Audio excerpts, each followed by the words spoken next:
Hello, in this video we're looking at issue 31 of Warhammer Imperium magazine, the ruined building we get with it, and then learning some more rules for fighting in ruined cities.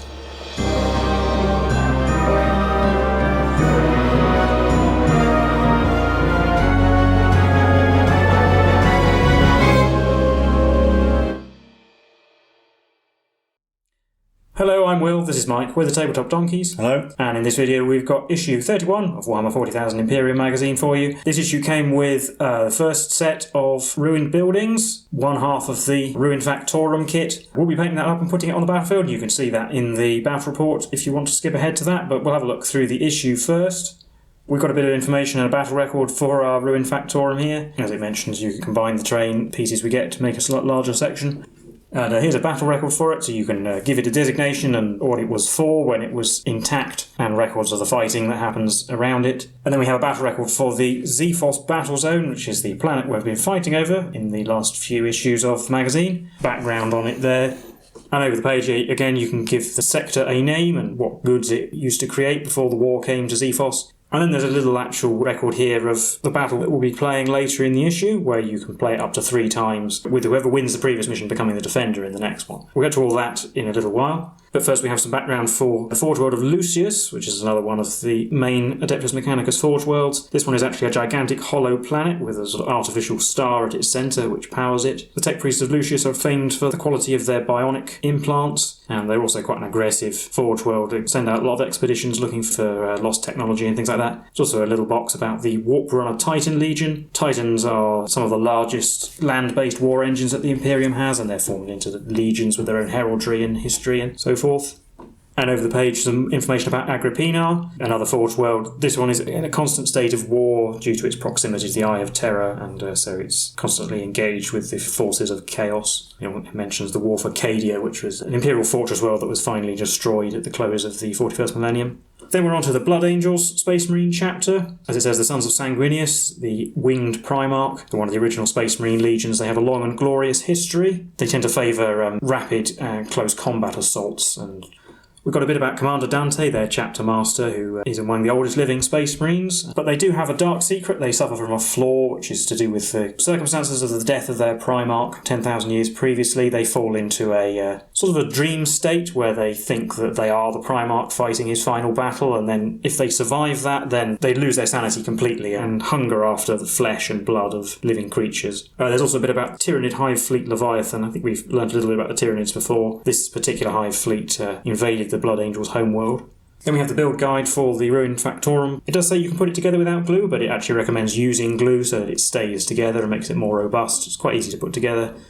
And here's a little bit more showing how the floor goes together. And there's also a smaller ruined wall piece as well. And then the painting guide. They suggest you paint it white and then Mephiston red for the windows and the door, and then give it an all-over wash of Nuln Oil to shade it. And then use Abaddon Black for a few details, and then dry brush the whole thing with Corax White before adding Lead Belcher for all the metal details, including the floor, and then a bit of Corn Red for some more details there. There's the final appearance there, and it mentions that when we get some more paints we'll add some more details to it later. But that is it. We will head on to our battle now, where we get to learn the rules for fighting amongst the ruins.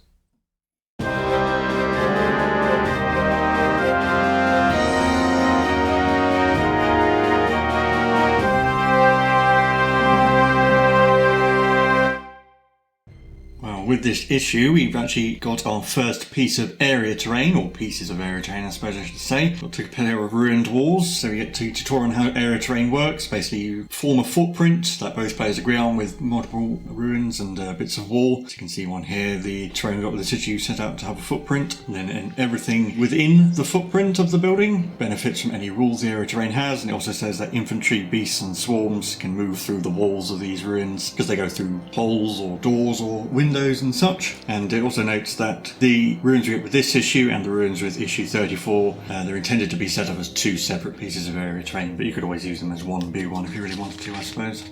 And then on the next page is just going over all of the traits the Ruined Factorum has. So you can see it's scalable, so infantry, beasts and swarms and flying models can go up to the upper floors. It has light cover, so anyone already within it gets +1 to their armor saves against range attacks, but that doesn't apply to invulnerable saves. Defensible, you learned about hold steady and set to defend in the previous issue, going over all the terrain traits. Now, we don't know what Overwatch is, so hold steady would be useless, but you can technically use set to defend. And it also notes that even though the Canoptic Spider has the fly keyword, and even though the building is breachable, the Spider does not have the infantry, swarm or beast keyword. If it tries to charge a unit on the upper floor of the ruin, it has to take the vertical distance into account as well when making its charge. And it also notes that the ruin itself is not 5 inches tall, it's actually just under 5 inches at its highest point, so the obscuring trait does not apply.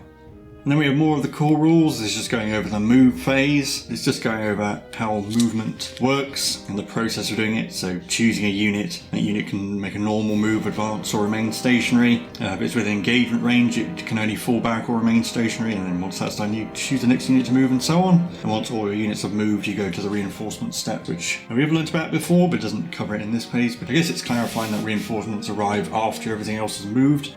And then it's just going over those 4 things you can do. And units that fall back cannot shoot or use psychic powers, unless they're Titanic, but I don't think we actually get any Titanic units with the collection. And now we can get into our mission for this issue. So some background here, urban warfare. So the fighting on Tsiphos is continuing. The Necrons are pushing ever closer to Tsiphos-Prime, the capital of the Fortress Moon. The Imperium is trying to mount a defence. The Necrons are being led by a War Warden, trying to drive the Space Marines from the few remaining defensive positions, while the Space Marines are being led by a Lieutenant. In this game, we'll be using the Theatre of War page. It says to play 3 games, but I think what we'll do is we'll just play 1, and then if it's really short, we'll do best of 3 like we used to do in the old days. Otherwise, we'll stick to just doing 1 game per issue. But you can play the game 3 times and record the results. And as you saw in the Theatre of War, the Necrons start as a defender in the first game, and then from the next games, the winner of the previous game is the defender next time, to represent the constant fighting over this part of the city. And then we're on to our next mission in the Scout Mission Pack, Capture the Factorum. So the mission's taking place in a Factorum district that's been heavily damaged in the fighting, hence the presence of a ruined building. The Necrons have 10 warriors, 5 immortals and the Royal Warden, while the Space Marines have 2 units of 5 assault intercessors and the Lieutenant. And you can see on our battlefield there we have 2 Monitorium containers, the Hemotrope reactor in the middle of the battlefield, and then the Ruined Factorum. The corner of the building is 3 inches away from the centre of the battlefield, and you can see that the attackers on the right have a 3-inch deployment zone along the short edge, while the defenders have a triangular deployment zone to the edge of the Ruined Factorum. So once the battlefield is set out, the defender puts an objective on the upper floor of the Ruined Factorum. The defending player deploys a unit first, and we alternate. As it says, the Necron player is the defender to begin with. And then the actual objective is whoever holds the objective at the end of 5 battle rounds wins. So we'll set up the board and get straight into it.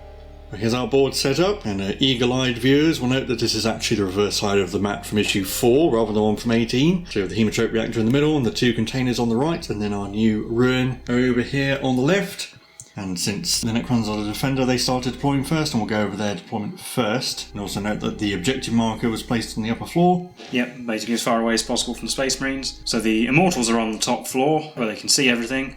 And then having a look inside, we've got the Royal Warden at the front of the big unit of Necron warriors. Remember that infantry can just move straight through these walls, so they could technically just walk through and shoot, even though they can't see through them, apart from maybe that window.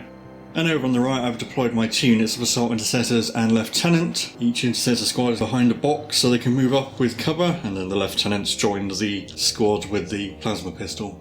And it doesn't say who goes first, so we'll be rolling off. I won. And I'll go first so I can get a bit of shooting done. So we'll head into Necron's turn 1. I've rearranged a little bit with movement. The Immortal shuffled around a bit and the Royal Warden has jumped up to the upper floor. He takes him 4 inches to get up through the floor, but because it's breachable he can ignore the floor as if it wasn't there and end up on the top.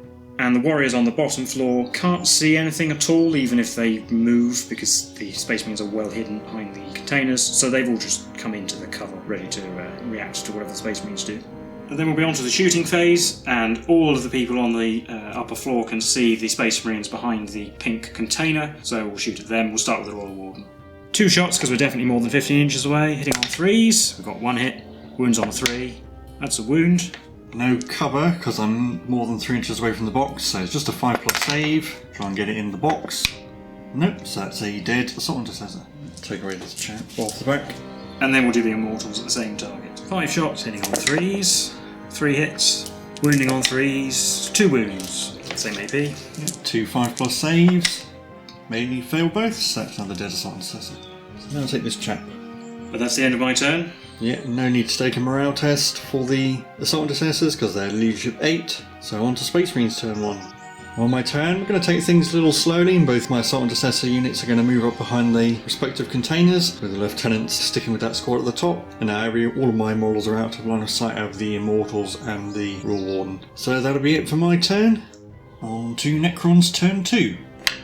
Well, in my turn, there's been a bit of tactical positioning. The Necron warriors inside have moved so that they're about an inch away from the walls, which means that the Space Marines can't get in engagement range of them through the other side of the wall. But because of their size of their bases, hopefully they shouldn't be able to get any models inside the ruins if they manage to pull off a long charge. The Royal Warden actually advanced and came down off the top of the ruin because it was getting a bit cramped up there. And the Immortals just moved back from the front of the ruin because, again, engagement range is 1 inch horizontally and 5 inches vertically, so the Space Marines could actually charge the outside of the building and engage them. But no shooting because I can't see anything at all, so it's the end of my turn. So we're on to Space Marines turn 2, and after my movement, all my units advanced. The Assault Intercessor units rolled a 6 each, and then the Lieutenant rolled a 4, so he follows up behind, but the squad of 3 is these 3 chaps here, and then the squad of 5 is around them, and then the Lieutenant, and they're all taking over behind the Hemotrope reactor, and I'm pretty sure where they are, only one Immortal could possibly see them if they stay on top of the building, and then the Warriors might have a challenge as well, so I'm hoping some of the Necrons have to come out of the building to come and shoot at me, but that's going to be it for my turn. On to Necron's turn 3. Well, I've had to do more manoeuvring in my movement phase. We'll start with the Immortals. There's one on the end there who will be able to see an Assault Intercessor, just about. The other 4 have just moved so that hopefully the Space Marines can't get a model on top of the building.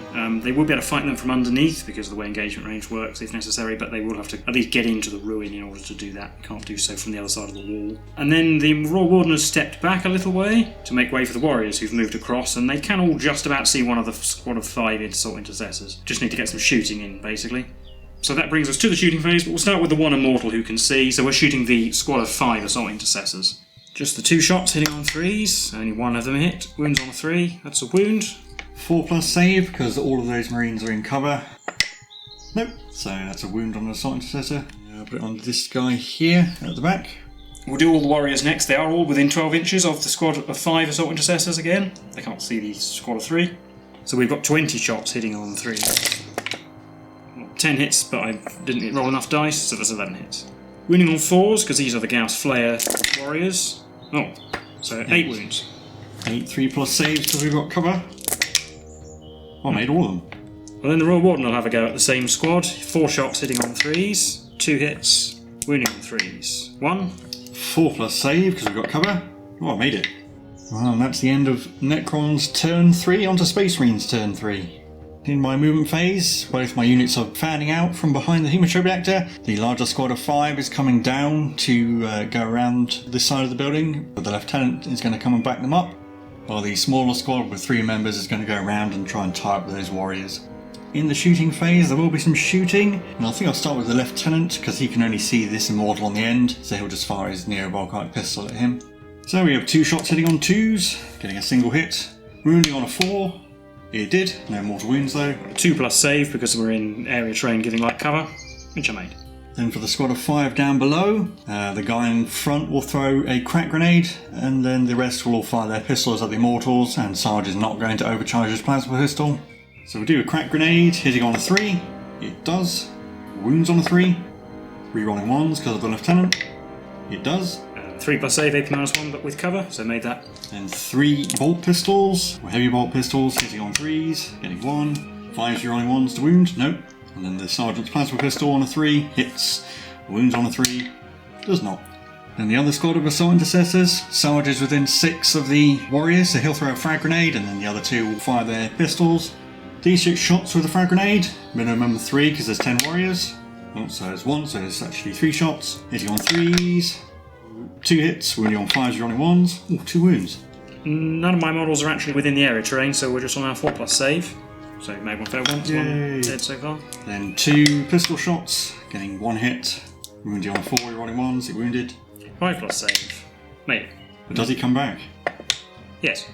I took him off the front to try and make the charge longer, and I will put it back there actually to try and keep the Royal Warden safe. Then we'll be on to the charge phase. And I'll start with this unit of Assault Intercessors, and they're going to charge the Immortals. And the Immortals will declare that they're going to set to defend, which is the benefits from having defensible cover. As we said, we can't use the other one because it involves a rule we don't know yet, but set to defend gives them +1 to hit in melee if the charge is successful. Anything but a 2, probably. Or 4. I think that is just enough to get some of them in range. So 4-inch charge is the bare minimum. It actually gets that guy. If you look very carefully, you can possibly see him through the window. There's a guy in the corner of the building. And the other 4 have moved up, and this guy might actually be in range as well, but it doesn't matter, they can all pile in. We're leaving a gap for the lieutenant to come in. But I'll do the other squad first. They're going to charge the unit of warriors. Well, we know they're within 6, so 5. 4 is probably isn't enough. That's annoying. So the lieutenant's going to try and charge the immortals. Going to need a fairly decent roll. 4 again. Can't make charges today. So only this squad of 5 intercessors has been able to get in range, so I'm going to pile them in and then they'll make all their attacks on the immortals. So my assault intercessors have piled in, and there you can see the man hiding in the corner of the building, who conveniently is less than 6 inches from the lieutenant. It does look very bizarre, but the 3 intercessors in the building and 1 guy outside here are within 1 inch horizontally and 5 inches vertically of the immortals, so they can fight. But this 1 guy out here is not quite close enough. Even though he's within half an inch of this assault intercessor, this assault intercessor isn't within half an inch of an immortal. So we've got 13 attacks, hitting on 3s. It's not so good. It's only 8 hits, but I guess it is hard to hit people when they're so far above you. And then we're wounding on 5s, re-rolling 1s because of the lieutenant. That's 4 wounds. That's not bad, actually. So we've got 4 plus saves. Oh, well, never mind then. And now the assault intercessors can consolidate, and due to the way you measure which model is the closest, you measure from the base, not parts of the model. It does mean that the intercessors underneath, some of them are actually closer to the warriors rather than the immortals. Because you can see that's a 3-inch distance there, so that's within 3, but it's more than that, up to an immortal. So after consolidation, Sarge has moved, so he's just within an inch away from the Necron warriors, so he brings them into melee. And then the other 2 assault intercessors that were outside the building are just going to consolidate into it. I'll do the immortals first. Piling in isn't going to achieve very much. They're all within range of the objective, and they can all fight, so they'll just stay where they are. They have 2 attacks each, so we're hitting on 2s, thanks to the benefit from setting to defend. Oh, it did give us another couple of hits, so that's 9. Wounding on 4s, they're only strength 4. 5. 5 3+ saves. Only failed 1, so that wounded intercessor will die. And then the warriors get to pile in. Piling in like that, we can get 7 in range to fight. These 3 over here outside the ruin are not within an inch. 7 attacks hitting on 3s. They all hit. And wounding on 4s. Nothing at all. And that was the end of Space Marine's turn 3. I'm going to have to do a lot of work in the next 2 turns to be able to actually take the objective as we head into Necron's turn 4.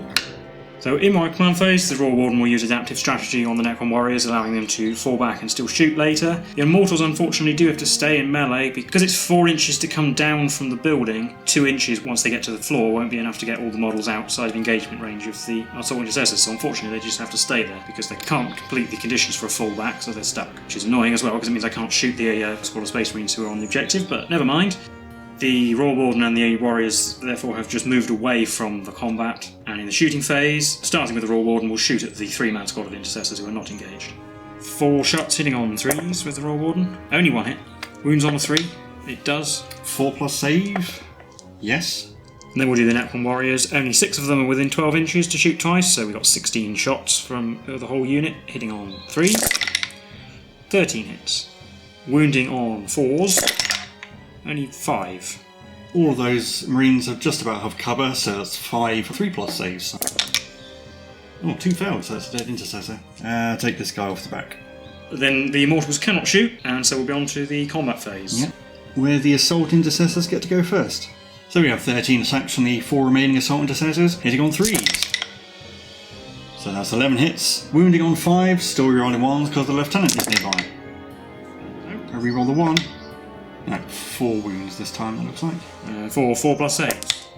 Failed 2 this time. I'll take away these ones and then we'll see if they reanimate. On 5s, 1 gets back up. And it fell off the roof and then reanimated down there, and that is still within coherency because of the 5-inch vertical coherency, so that's perfectly allowed.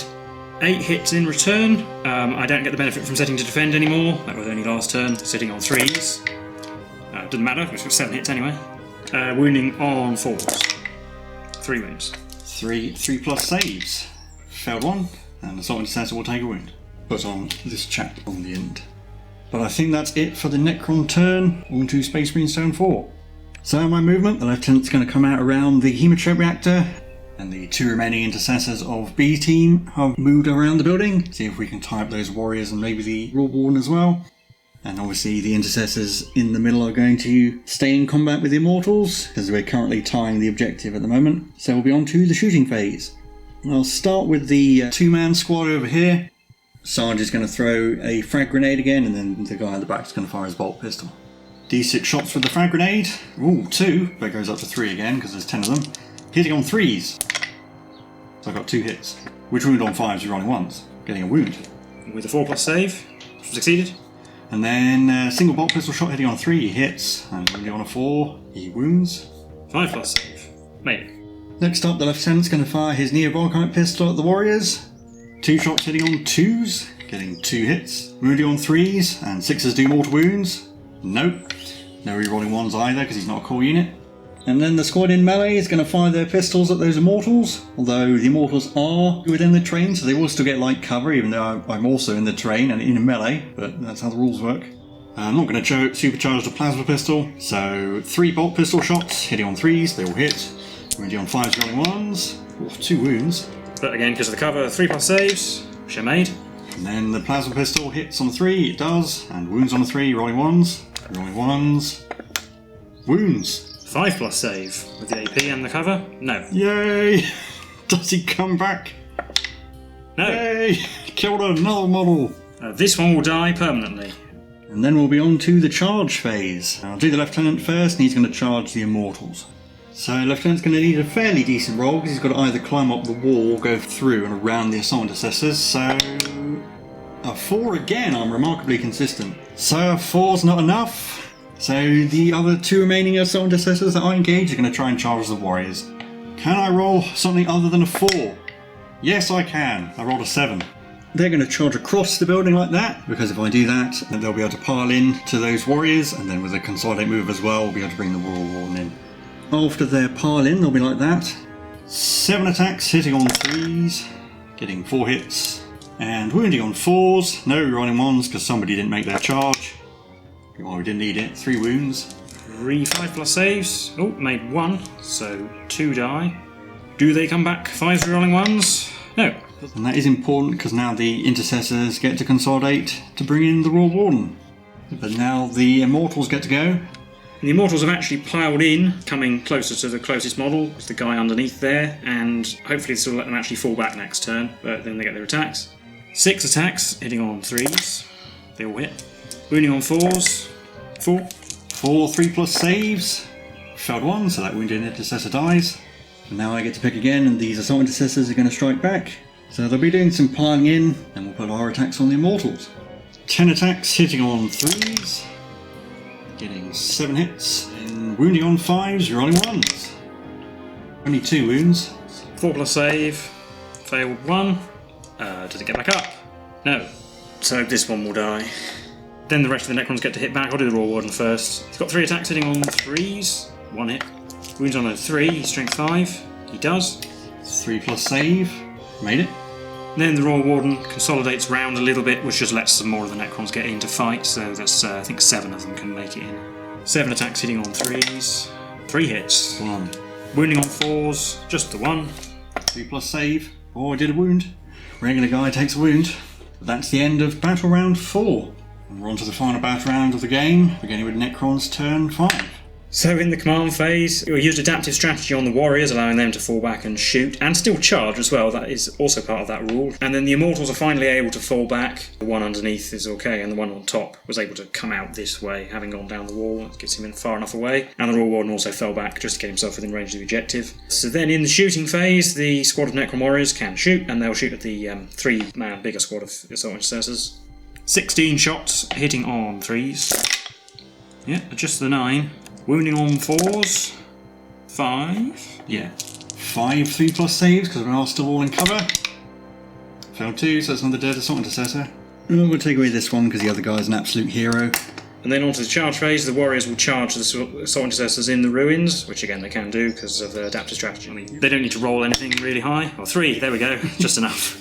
And they complete their charge like so, making sure we stay more than 3 inches away from the Lieutenant because we don't want a heroic intervention ruining all the hard work. And then they can attack those intercessors. They just pile in a little bit to make sure everybody's on range of the objective. 8 attacks, hitting on 3s. 5, wounding on 4s. 3 wounds. 3+ saves. Failed 1, so an assault intercessor takes a wound. So it'll be the normal man. And I should mention I set to defend with these 2, so they're going to be hitting back on 2s rather than 3s. 7 attacks, hitting on 2s. So that's 5 hits. Wounding on 4s, rolling 1s. All 4 wounds. 4 5+ saves. Made 2. Do they come back? 1 does, get the other one in the box. Reroll 1. No, 1 dies. That one is gone. But that's it. Yeah, that's it for Necron's turn 5. Last turn for the Space Marines to try and do something. So the only movement in my turn is the other 2-man squad, Sergeant with his helmet on. I was going to shift a bit so we can do some charging to get in range of the objective. The Lieutenant's going to stay where he is because he's going to charge through the wall. So in the shooting phase, I'm going to start with the Lieutenant. He's going to fire his Neo-Volkite pistol at the Immortals. So fishing for mortal wounds here, 2 shots hitting on 2s, getting a single hit. Wounds on a 3, 6s do mortal wounds. No 6s, but it is a wound. 3+ save, they're not in cover, I made it. And then the 2-man squad of intercessors, one will throw a crack grenade at the Immortals, the other will fire his bolt pistol. Tell you what, we'll use a black dice as the crack grenade. So hitting on 3s, they both hit. White dice wounds on a 5, black dice wounds on a 3. No rerolling 1s because the Lieutenant's too far away. Crack grenade wounded. There's a 4+ save against that, which I made. Then in the melee, the 2 assault intercessors can fire their pistols. Not going to overcharge the plasma gun, so I'll use the black dice again. 2 shots hitting on 3s, they both hit. White dice wounds on 4, black dice wounds on a 3, both rerolling 1s. Reroll a 1. Oh, so it's just a single wound. If I put it on a mortal in cover, he will get a 6+ save, so I'll do that. Nope. Does he get back up? No. We'll kill off this one all the way in there. Yep. And then we'll be on to the charge phase. I'll roll for the Lieutenant first. And he gets an 8. So the Lieutenant finishes his charge to get inside the building. And then the other 2 assault intercessors charge as well. I rolled it off camera just to speed it up a bit. All of my models are now within 3 inches of the objective, so we're just going to have to kill a whole ton of warriors. But yeah, at the end of the charge phase, I will heroically intervene. So he will just heroically intervene, so he's there, which he's within an inch of the sergeant. Yeah, it does get him in range of the intercessors to fight. So I'm going to pick the Lieutenant to go first. So Lieutenant's got 4 attacks, hitting on 2s. Getting 3 hits. And wounding on 3s. Well, let's see if the assault intercessors can do a better job. 7 attacks, hitting on 3s. Getting 5 hits. Wounding on 4s, rerolling 1s. Wow, there we go. They did do better. 5+ saves. Made 2, so 3 die. We'll just see if they come back. 2 do, we can reroll the 1. 2 do. Now it's a Necron pick. And I will do the warriors in the middle because the assault intercessors could still kill some more of them. And they can all attack the assault intercessors who haven't yet attacked, so we'll do that. 5 attacks hitting on 3s. 3. Wounding on 4s. 2 wounds. 2 3+ saves. Oh, failed 1, that's important. I have to dig this wounded man out. And then Sarge is going to have to try and kill off enough warriors. 4 attacks hitting on 3s. 2 hits. So slight camera hiccup, but I got 1 wound. So 1 5+ save, which I failed. Does it come back? It does. So anyway, yeah, so no warriors die. There's not much point doing the Raw Warden's attacks because there's 4 Space Marines to 7, 8 Necrons, so it doesn't matter how many more Marines die. So that'll be a Necron victory, and we'll recap that game for you now. So that was a game for issue 31 of Warhammer 40,000 Imperium magazine. How did you think that went? I think probably better than I had a right to expect, to be honest. I mean, apart from the fact my shooting was relatively ineffective, particularly early on, I felt like I rolled a lot of saves, and I felt like you didn't roll very well to wound, and the Lieutenant really didn't do anything. He was totally useless. Yeah, the fact that the Lieutenant didn't get in really hurt you, I think, because his melee attacks are need his power sword in melee. Basically, the one squad that got in the building did all the work. Boy, did they struggle with those Immortals. It's such a pain to take down. But then again, having them on the roof, they didn't do very much after that. Now, I think I rolled 4 4s in a row for charges as well. Yeah, what probably should have happened on the balance of averages is you should have made at least 2 of those charges and then got me stuck into melee a lot sooner. Yeah, just taking out more of the warriors early on. I actually made quite a few saves for shooting. I think I just got whittled down and failed to kill you, to be honest. It was just a battle of attrition that I very slowly lost. But again, it was pretty close. I don't think I'd change my strategy. Well, by using the cover to your advantage, advantage. I think you did well because it cut down on my shooting and got you very close without taking 2 horrendous casualties. It might seem like a strange thing to do, only move like 3 inches in your first turn and hide, but what it did was got you 3 inches closer. Well, to be fair, I think those were good advance rolls that got me that far. Yeah, if you'd rolled less, I would have actually been able to see you. Yeah, I think even if I went first, I think I still would have done the same thing. Yeah, I suppose if you'd gone first, it would have meant you didn't take those 2 casualties right at the beginning. It would have also given me the last turn in order to try and pile onto the objective, which didn't matter in the end anyway, but could have potentially. The one who goes last in and control the objective at the end game does have an advantage, but still. And I guess it would be interesting to try with the forces opposed, but I think if we did that and it went for another time turns, this would be a really long video, and I think what I just do is hide in the building on the lower floor, because I don't have much shooting really, and I'd rather not get shot at, and then once the Necrons get close, I'd just charge out. Yeah, and although my units are pretty durable, as we saw, they're not actually capable of doing any damage in melee, so I'd actually really struggle to take an objective that's defended by assault units. With the Necrons winning as well, we would have just played the same game again, and it probably would have gone either the same, or the Space Marines would have done better, and then we would have had to play a third game, which would have been kind of boring. Whereas we did get to see the rules for the ruins and area terrain, and yeah, they are a little bit janky in places. It didn't help that the combat went on for so long that it was just a constant slog. It was a very bizarre and long-winded melee. Yeah, and unfortunately that's just the way the rules work for all this stuff with the vertical engagement range and then the fact that they didn't have enough movement to get down off the building in a single movement. But it is a bit odd to have the assault intercessors attack from the bottom floor with their chainswords. Yes, it looks weird, and I think it's mainly so that in previous editions you could actually have models that were clearly tall enough to fight across multiple floors, but due to the way the rules work, couldn't. But it allows for really bizarre things like fighting, as we saw. It's just weird. It's just weird.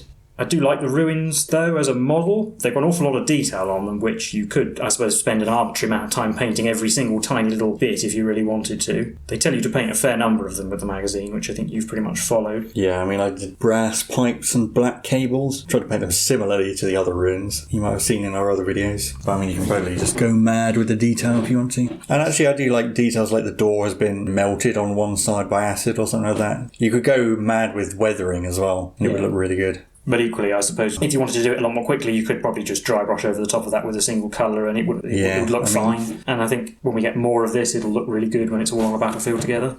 Well, other than that, I don't think there's too much more to say about this game, the ruins, or this issue. So, if you like this content, as always, do leave a like and subscribe. And leave any comments. If you did the best of 3 it suggests, tell us the results. That would be interesting. If you defended as the Space Marines, it would be interesting to see what you did. We've been the Table of Donkeys, and we'll see you in the next one. Bye for now.